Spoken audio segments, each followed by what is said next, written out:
Good morning family, কেমন আছেন? আশা করি আপনারা সকলেই ভালো আছেন। তো দিনটা ছিল 31 ডিসেম্বর। আপনারা অনেকেই জানেন, যেনারা আমার ভিডিও আগের থেকে দেখে আসছেন, যে গত জানুয়ারি মাসে 2024-এর জানুয়ারি মাসে আমার ঠাম্মা মানে আমার দিদি শাশুড়ি মারা গেছিলেন। এই 31 ডিসেম্বরে তেনার বাৎসরিক কাজ হয়েছিল। দেখতে কেমন করে একটা বছর হয়ে গেল সেটা ভাবাই গেল না। কারণ আমরা সবাই বেঁচে থাকতে আমার আমার আমার করি, মারা গেলে কে কোথায় চলে যায় সে বলাই যায় না। তারপর আমারটা কখন কার কাছে যায় সেটা কখনো জানাই যায় না।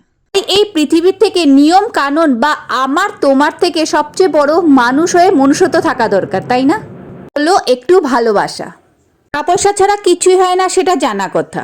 টাকা পয়সা বানানো হয়েছে মানুষের সুবিধার্থে, কিন্তু মানুষের থিঙ্কিং এমন হয়েছে যে টাকা পয়সা মানুষকে বানিয়েছে।